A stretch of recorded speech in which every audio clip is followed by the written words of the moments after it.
سب سے پہلے تو کنفرمیشن اگر آپ دے سکیں کہ کیا مولانا فضل الرحمان نے پی ٹی آئی کو محمود خان اچکزئی صاحب کو بطور اپوزیشن لیڈر اپنی سپورٹ کی یقین دہانی کرائی ہے، یا ابھی وہ والی جو بات چیت ہے وہ چل رہی ہے؟ اس پہ ایگریمنٹ ہو گیا ہے یا اس پہ ہم اس نتیجے پہ پہنچ گئے ہیں؟ بلکہ آپ اگر یہ کہیں کہ مولانا پہلے سے بھی اس نتیجے پہ تھے کہ کسی بھی جو پارٹی اپوزیشن میں بیٹھی ہو اور اس کی میجارٹی ہو، اس کو یہ حق ہوتا ہے کہ وہ اپنے طرف سے اپنی مرضی سے اپنا اپوزیشن لیڈر لائے۔ تو محمود خان عزیزی صاحب کے نام پہ اس حوالے سے ہمیں کوئی اعتراض نہیں ہے۔ ہم ان کو سپورٹ کرتے ہیں اس بات پہ کہ وہ اپوزیشن لیڈر کے طور پہ رہیں اور اپنا کردار ادا کریں، مگر اس کے ساتھ ساتھ کچھ افواہوں نے بھی یقیناً دم توڑ دیا ہوگا، جس میں کہا گیا کہ مولانا صاحب جو ہے نا، اس کو جو ہے ان کو کہا گیا کہ آپ اپوزیشن لیڈر بن جائیں۔ یہ ریسنٹ پاسٹ میں تو نہ بننا چاہتے تھے یا بننا چاہتے ہیں، تو یہ بات بھی ختم ہو گئی۔ اس سے پہلے ایک اور غلط بات جو ہے وہ میڈیا مسلسل رپورٹ کرتا ہے۔ کامران صاحب، آفر بھی نہیں ہوئی مولانا صاحب کو جی، ایک چیز اور سن لیجیے، ہوئی تھی اور وہ مولانا صاحب نے رد کر دی تھی۔ نہیں، میں یہ صرف کرسی کال تھی بلاول صاحب کی طرف سے، اور اس میں کوئی ایسی جو ہے نا آفر نہیں تھی۔ ایسا کوئی پلان نہیں تھا کہ مولانا صاحب جو ہے اپوزیشن لیڈر بنے۔ یہ مجھے میرے علم میں ہے کہ جب پہلے بات ایک دفعہ ایک اور پارٹی کے درمیان اور ہمارے جے یو آئی کے درمیان ہو رہی تھی، تو اشارتاً کنایتاً جو ہے وہ مختلف حلقوں سے فیلر چھوڑے جاتے تھے کہ مولانا اپوزیشن لیڈر بن سکتے ہیں، مگر مولانا اس وقت بھی تیار نہیں تھے، اور اصول یہ تھا کہ میں ایک کمزور اپوزیشن لیڈر جس کی اپنی پارٹی کی کے نمبرز کم ہو، میں نہیں بننا چاہوں گا کہ پھر میں کوئی کردار ادا نہیں کر سکوں گا۔ تو اسی اصول کے تحت جو ہے مولانا کبھی بھی اپوزیشن لیڈر نہیں بننا چاہتے تھے۔ اور ایک بات اور بھی، چونکہ اب یہ کردوں کہ کبھی گورنرشپ کے لیے یا وزیر اعلیٰ شپ کے لیے، سی ایم شپ کے لیے کبھی بھی جو ہے نا جے یو آئی کی کوئی اس طرح کی جو ہے ڈیمانڈ نہیں رہی ہیں۔ وہ بھی جن دوستوں نے اس افواہ کو پھیلایا وہ غلط طور پہ پھیلایا۔ ہم صرف ایک جمہوری طریقے سے مقابلہ کر رہے تھے اپنا نمائندہ۔ اچھا، اب ایک اور افواہ ہے، اس کے حوالے سے بھی تردید کر دیں، تصدیق کر دیں یا رد کر دیں، جو جیسے آپ رسپونڈ کرنا چاہیں۔ وہ افواہ بھی آپ کے کانوں تک آئی ایم شور آئی ہوگی اور بار بار آتی رہتی ہے، کیونکہ یہ بات میڈیا میں کئی بار ڈسکشن کا مرکز بن جاتی ہے کہ مولانا صاحب سے بلاول بھٹو صاحب کی ملاقات جو ہے یا مشاورتیں جو ہیں اب دوبارہ کسی قانون سازی کے حوالے سے چل رہی ہیں، اور مولانا صاحب سے سپورٹ مانگی جا رہی ہے حکومت کی جانب سے، اور پھر ساتھ اس بات کو جوڑ دیا جاتا ہے 27ویں آئینی ترمیم کی باز گشت سے۔ سو یہاں پر بھی افواہوں کا ہی سلسلہ کار فرما ہے، یا یہاں پر جینوئنلی کوئی قانون سازی آنے والے وقت؟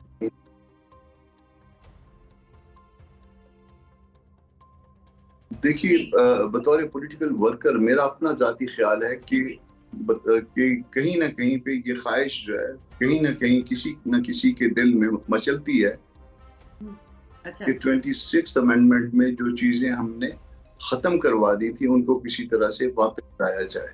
ایک یہ خواہش جو ہے کہیں نہ کہیں کسی کے دل میں مچلتی ہے، اور اس کے ساتھ ساتھ 18th امینڈمنٹ میں جو رائٹس جو ہے، جو اٹانومی جو ہے وہ صوبوں کو دی گئی تھی، اس کو جو ہے ریڈیوس کرنے کی خواہش بھی لوگوں کے دل میں مچلتی ہے۔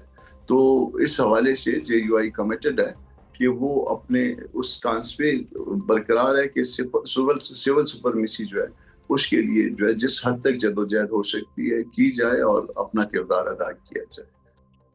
ٹھیک ہے، یعنی کہ اگر زیادہ مچلنے لگ گئی یہ دونوں خواہشات کسی کے دل میں، تو آپ لوگوں کی کسی طور پر کوئی سپورٹ نہیں ہوگی ان کو؟ اگر تو 26th امینڈمنٹ میں، کیونکہ 26ویں ترمیم تو ہو چکی، اگر 26th امینڈمنٹ 27th امینڈمنٹ میں کچھ صوبوں کی اٹانومی مزید بڑھانے کی بات کی جائے تو یقیناً جے یو آئی اس کی جو ہے اس کو فیور کرے گی، مگر اگر اس کو ریڈیوس کرنے کے لیے یا جو 26ویں ترمیم میں ملٹری کورٹس کا کانسیپٹ تھا، جو ہائی کورٹ کا اختیار کم کرنے کا کانسیپٹ تھا، جو ججوں کو ان کی مرضی کے بغیر جو ہے وہ دوسری ہائی کورٹوں میں بھجوانے کا کانسیپٹ تھا، اگر اس طرح کی کوئی چیز لانے کی کوشش کی گئی تو ہم اس تو پہلے بھی رد کر چکے ہیں اور انشاءاللہ آگے بھی رد کریں گے. ٹھیک ہے، بالکل ٹھیک ہے. اچھا، اب پاکستان کی جانب سے سینیٹر صاحب کچھ بھی ہیں جو ہم آپ سے ڈسکس کرنا چاہیں گے کہ پاکستان کی جانب سے غزہ میں امن فورس کا حصہ بننے اور وہاں فوج بھجوانے کا بھی تذکرہ جو ہے وہ چل رہا ہے میڈیا چینلز پر، اس کے اوپر تبصرے بھی ہو رہے ہیں. خواجہ آصف نے اس حد تک تو کنفرم کر دیا ہے کہ اس ایشو پر مشاورت ابھی چل رہی ہے، یعنی کہ فیصلہ ہو بھی سکتا ہے کہ وہاں پر امن فورس میں پاکستان کا کردار ہو، اور یہ فیصلہ بھی ہو سکتا ہے کہ نہ ہو. آپ کیا مشورہ دیں گے گورنمنٹ کو اس سارے ایشو کے حوالے سے؟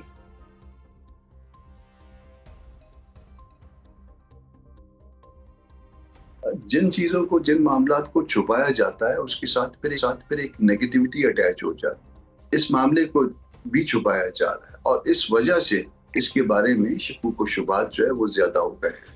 ایک اصول تو طے کرنا ہوگا کہ اپنے عوام کو بتائے بغیر کوئی ایسا جو ہے معاہدہ نہیں ہونا چاہیے جس کا نتیجہ جو ہے وہ پاکستان کو کل کسی صورت میں بھی بھگتنا پڑے. تو عوام کو بتانے کا طریقہ کار جو ہے، عوام کے پاس جا کے تو ہر ایک کو نہیں بتا سکتی حکومت. عوام کا نمائندہ جو ہے وہ پارلیمان ہوا کرتا ہے، تو پارلیمان کو اس معاملے میں اعتماد میں لینا چاہیے. ایک کویسچن آنسر سیشن ہونا چاہیے، بھلے وہ بند کمرے میں ہو، اور اس میں جو ہے وہ ڈاکومنٹ جو ہے وہ پارلیمان کے سامنے آنا چاہیے. یہ بھی ممکن ہے کہ پولیٹیکل پارٹی جو پارلیمان میں موجود ہے ان کو کہا جائے کہ آپ سلیکٹو ممبرز دے دیں، اور ان کی موجودگی میں، مگر جب تک اس کی کاپیاں پرووائڈ نہیں کی جائیں گی، اس کے اوپر کویسچن آنسر کا سیشن نہیں ہوگا، اس وقت تک جو ہے وہ اطمینان نہیں آئے گا. آپ کو پتہ ہونا چاہیے کہ آپ کسی ملک میں جا کے کیا اپنی فوج دینے جا رہے ہیں، کس مقصد کے لیے وہ فوج مہیا کی جا رہی ہے. کیا ہم نے حماس کو جو ہے وہ غیر مسلح کرنا ہے؟ کیا اس کا نتیجہ جو ہے وہ اسرائیل کو تحفظ دینے کی صورت میں ہے؟ اگر اس طرح کی باتیں ہیں تو یقیناً جو ہے وہ پھر اس حوالے سے عوام کی ریزرویشنز ہوں گی.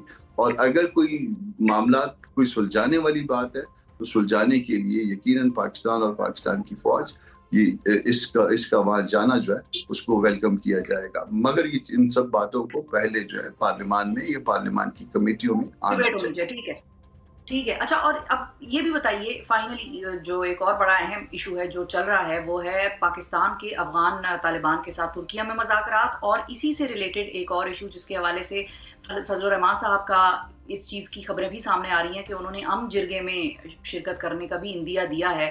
خیبر پختونخوا میں آپریشن کی مخالفت کا سلسلہ ہے.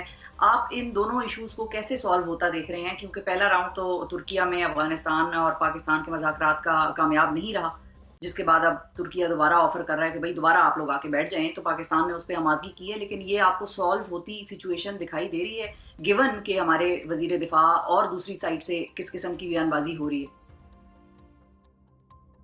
اس میں ایسا ہے کہ بات چیت کرتے ہوئے ہم کو افغانوں کا مائنڈ سیٹ سمجھنا ہوگا. پہلے آپ کو اس مائنڈ سیٹ کو ایگزامن کرتے ہیں اور پھر اس مائنڈ سیٹ کے مطابق جو ہے آپ اپنے جو ہے نا وہ کھلاڑی جو ہے میدان میں اتارتے ہیں، اور ان کھلاڑیوں سے پھر اپنی مرضی کا کام بھی لیا جاتا ہے. تو آپ نے ابھی تک افغانوں کا مائنڈ سیٹ ہی نہیں سمجھا، اور جب آپ افغانوں کا مائنڈ سیٹ سمجھے بغیر جو ہے اپنے جو ہے نا وہ ٹیم میدان میں اتار لیں گے تو اس کا نتیجہ جو ہے وہ درست نہیں ہوگا. اگر فرض کریے کہ میرا ماضی یہ ہو کہ میں افغانوں کے حوالے سے یا ان کے ہیروز کے حوالے سے سوالات اٹھاتا ہوں اور ان کے بارے میں کوئی ایسے ریمارکس دیتا ہوں جس کے ساتھ نیگیٹیوٹی اٹیچ ہو، تو کیا افغان جو ہے وہ آپ کو ویلکم کریں گے، یا آپ کے حوالے سے آپ سے بات کرتے ہوئے کوئی وہ آپ کو ہار پہنائیں گے؟ ایسا نہیں ہو سکتا. آپ پہلے ان کو سمجھیے، پھر اس کے مطابق اسی طرح کے لوگ ہوں جو نرم لہجے میں بات کرتے ہوئے ان کو سمجھا سکیں اور ان کو بتا سکیں کہ دونوں طرف مسلمان بستے ہیں، اور اگر ایک مسلمان کا خون بھی فرض کریے پاکستان میں بہتا ہے تو وہ بھی بہانے والا جو ہے وہ کفر کے نزدیک تر ہو جاتا ہے. تو یہ باتیں ان کو سمجھانے کی ہیں، اور جب آپ سمجھائیں گے اور سمجھانے والے جو ہے نا وہ زبان بھی موجود ہوگی تو یقیناً وہ سمجھ بھی جائیں گے، کیونکہ انسان پہ سینس پرویل کر.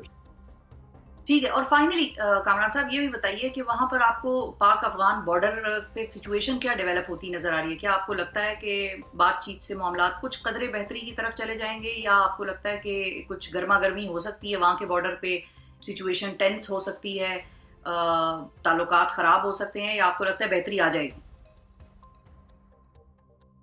اس وقت تک معذرت کے ساتھ مجھے اور ان لوگوں سے پورے احترام کے ساتھ جو سارے عمل میں شریک ہیں، مجھے جو ہے وہ ان سے کوئی ایسی امید نہیں ہے کہ کوئی اس سے بہتری پیدا ہو سکے. بہتری کے لیے آپ مناسب ٹیم لائیے، مناسب انداز میں جو ہے نا ان کے ساتھ ڈیل کریے. آپ پہلے یہ فیصلہ نہ کریں کہ ہم نے بفر زون قائم کرنا ہے. یہ فیصلے بات چیت کے بعد ہوتے ہیں. آپ فیصلہ پہلے بتا دیتے ہیں اور اس کے بعد جو ہے نا وہ بات چیت شروع کرتے ہیں، تو پھر بات چیت کس بات پہ کر رہے ہیں؟ تو ممکنہ حل کے لیے آپ ان کو احساس یہ بھی نہ دلوائیے کہ ہم آپ کو جو ہے کچل سکتے ہیں، کیونکہ اگر آپ یہ احساس دلوا کے کسی سے بات کرتے ہیں تو اس کا نتیجہ بھی جو ہے وہ کسی ایگریمنٹ کی صورت میں نہیں نکلتا، اور اسپیشلی جب آپ افغانوں سے بات کر رہے ہیں.